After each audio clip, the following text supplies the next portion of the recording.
शोभा देवी अपने दोनों बेटे धीरज और रवि के साथ मुंबई शहर के एक छोटे से घर में रहती थी। उनके पति कुछ साल पहले गुजर चुके थे। शोभा देवी के बड़े बेटे धीरज की शादी नंदिनी से 3 साल पहले हुई थी। नंदिनी और धीरज का एक बेटा भी था, शुभ, जो अभी सिर्फ 1 साल का था।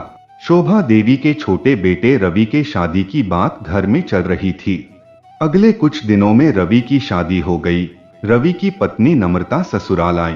शोभा देवी अपनी छोटी बहू नम्रता को देखकर फूले न समाये। वो नम्रता से बहुत प्यार करती। नम्रता के आगे नंदिनी का वैल्यू शोभा देवी के नजर में तो बिल्कुल नहीं था। नम्रता के आने के बाद शोभा देवी नंदिनी को सिर्फ काम करने वाली बाई से ज्यादा और कुछ नहीं समझती। पर ना तो यह बात शोभा देवी के बड़े बेटे धीरज को समझ में आती और ना ही नंदिनी को, कि आखिर माँ ऐसा हम लोगों के साथ क्यों कर रही है। पहले तो ऐसा नहीं था। जब से रवि की शादी हुई है तभी से माँ हम लोगों के साथ ऐसा कर रही है। कुछ दिन बीतने के बाद अचानक धीरज की तबीयत बिगड़ने लगी। पर ना तो शोभा देवी को धीरज की तबीयत खराब होने की फिक्र थी और ना ही घर में किसी को भी। दिन प्रतिदिन धीरज की तबीयत बिगड़ते जा रही थी। नंदिनी ने जब अपनी सासू माँ से धीरज के तबीयत के बारे में बताया कि माँ, दिन प्रतिदिन धीरज जी की तबीयत खराब होते जा रही है, इन्हें डॉक्टर के पास हमें ले चलना चाहिए। शोभा देवी ने डॉक्टर के पास जाने से साफ मना कर दिया। उन्होंने कहा, अब मेरी उम्र नहीं रह गई कि मैं सबको डॉक्टर के पास लेकर दौड़े। इस उम्र में तो बच्चे माँ बाप की सेवा करते हैं, पर मेरी किस्मत ऐसी है कि मुझे ही इन लोगों के लिए कुछ ना कुछ करना पड़ता है। नंदिनी ने कहा, माँ, मेरा यह मतलब नहीं था कि आप चलें, पर आप रवि से कह दे कि वह धीरज को लेकर डॉक्टर के पास जाएं और साथ में मैं भी चली जाऊंगी। शोभा देवी ने कहा, बहू, तुम भी क्या बात करती हो। रवि के पास इतना टाइम नहीं कि अस्पताल में जाकर 4 घंटे बिताएं। तुम्हें जाना है तो जाओ। अपनी सास के मुंह से यह सुनकर नंदिनी के आंखों में आंसू आ गए और उसने कहा, माँ जी, आप ये कैसी बातें कर रही है। धीरज भी तो आप ही के बेटे हैं। जिस दिन रवि अपनी पढ़ाई पूरी कर रहे थे और उनकी पढ़ाई में जितना भी पैसा लग रहा था, धीरज जी कहीं ना कहीं से बंदोबस्त करके उनके पढ़ाई के लिए पैसा इकट्ठा करते। तब आपके मुंह से नहीं निकलता कि रहने दो धीरज, तुम अपने भी बारे में सोचो। और आज धीरज जी को जब आपकी और रवि की जरूरत है तो आप लोग मुंह मोड़ने लगे। यही कहकर नंदिनी धीरज को लेकर रोते हुए हॉस्पिटल चली गई। हॉस्पिटल जाने के बाद डॉक्टर ने धीरज को दवाई दिया और धीरज के ब्लड का सैंपल लिया और नंदिनी से कहा, अगले हफ्ते रिपोर्ट आ जाएगी, उसके बाद ही हम बताएंगे कि आपके पति को क्या हुआ है। नंदिनी ने डॉक्टर से कहा, ठीक है सर। उसके बाद नंदिनी अपने घर चली आई। घर आने के बाद किसी ने भी धीरज की हाल जानने की कोशिश नहीं की, आखिर धीरज को हुआ क्या है। नंदिनी ने भी किसी को कुछ भी बताना उचित नहीं समझी, क्योंकि नंदिनी का दिल अपनी सास और अपने देवर से पहले ही टूट चुका था। जब उसने इन दोनों से धीरज को हॉस्पिटल ले जाने की मदद मांगी थी और ये लोग मना कर दिए, पर नंदिनी मन ही मन यह सोचकर परेशान हो रही थी कि जितना भी मेरे पास पैसा था वह सब आज ही खर्च हो गया। अगले हफ्ते जब धीरज जी को डॉक्टर के पास लेकर जाएंगे तब पैसा कहां से आएगा। इसी सोच विचार के साथ अगला हफ्ता भी आ गया। नंदिनी के पास कुछ गहना था, उसने गहने को बेच दिया और धीरज को डॉक्टर के पास लेकर गई। धीरज की रिपोर्ट आ गई थी। नंदिनी ने जब डॉक्टर को रिपोर्ट दिखाई तो डॉक्टर ने जो नंदिनी को धीरज के बीमारी के बारे में बताया, यह सुनकर तो उसके होश उड़ गए। डॉक्टर ने बताया, धीरज की दोनों किडनियां खराब हो चुकी है, आपको जल्द से जल्द किडनी डोनर का बंदोबस्त करना होगा, वरना इनकी जान को खतरा है। डॉक्टर के मुंह से धीरज के किडनी खराब होने की बात सुनकर नंदिनी के आंखों से सिर्फ और सिर्फ आंसू टपक रहे थे। नंदिनी की आंखों में आंसू देखकर शायद डॉक्टर को नंदिनी पर दया आ गई। डॉक्टर ने नंदिनी से कहा, मैं समझ सकता हूं कि आप कितनी तकलीफों से गुजर रही है। नंदिनी ने कहा, जी सर, जिसके पति की दोनों किडनी फेल हो जाएं, उसे तकलीफ ही तकलीफ है और किडनी डोनर में बहुत पैसे लगेंगे, जो कि मेरे पास इतने पैसे हैं नहीं।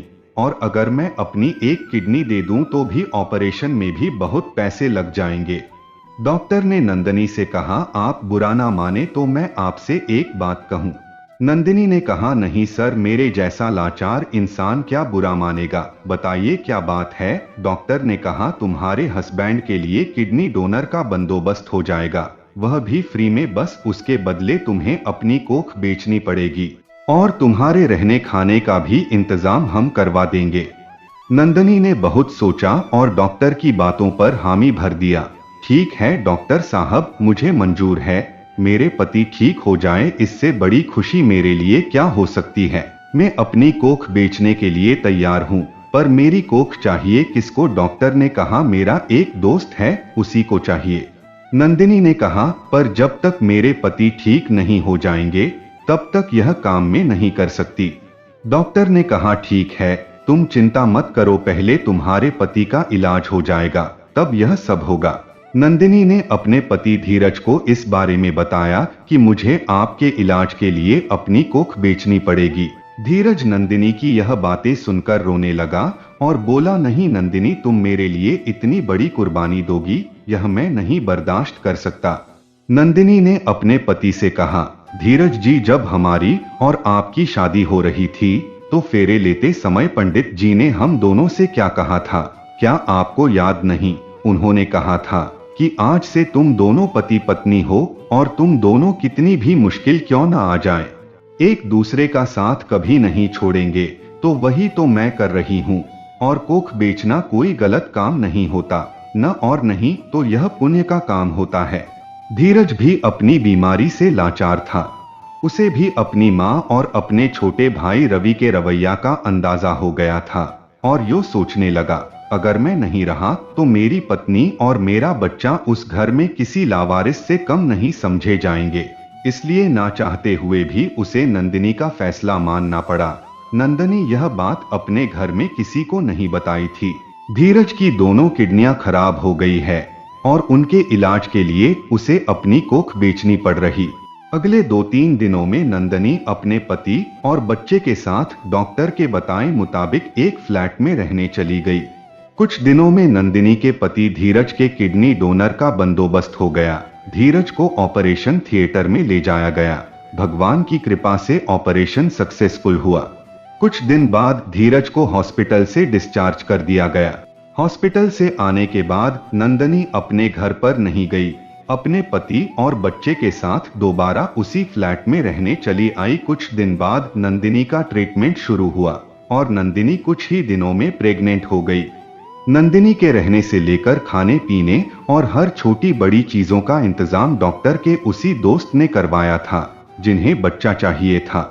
नंदिनी अपने पति और बच्चे के साथ उस घर में बहुत खुश थी क्योंकि उस घर में उसे बहुत सुकून मिल रहा था। अभी धीरज का भी ट्रीटमेंट चालू, क्योंकि ऑपरेशन होने के बाद वो बहुत कमजोर हो चुका था। इसी तरह 6 से 7 महीने बीत गए।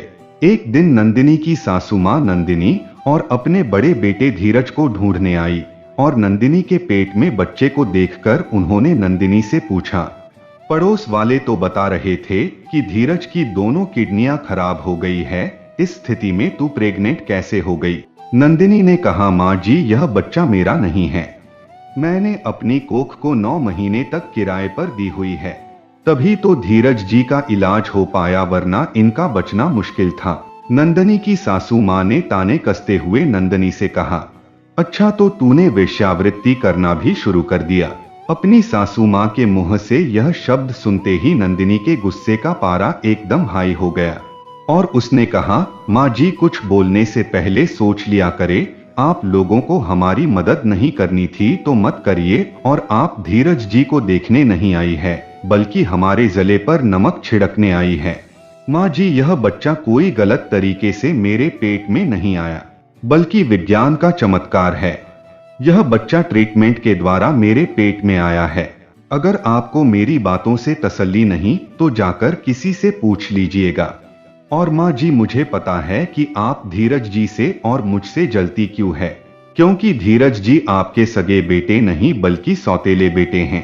यह बात मुझे पड़ोस वाले उसी वक्त बता दिए थे जब मैं धीरज जी को लेकर घर से निकल रही थी। और शायद धीरज जी से भी आपने यह बातें छुपाई थी कि आप उनकी सौतेली माँ हैं, पर मैंने नहीं छुपाई है। मैंने उन्हें सब बता दिया क्योंकि धीरज जी को ये सच्चाई जानना जरूरी था।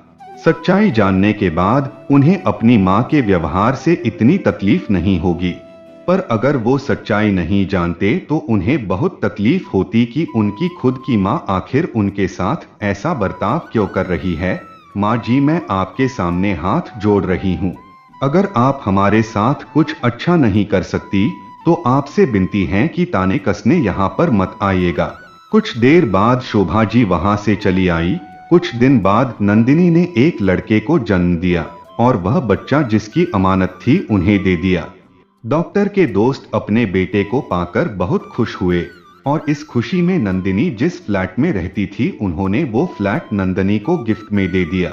नंदिनी का जीवन शुरुआती में तो बहुत संघर्षमय था, पर अब वह अपने पति और बच्चे के साथ उस घर में बहुत खुश है।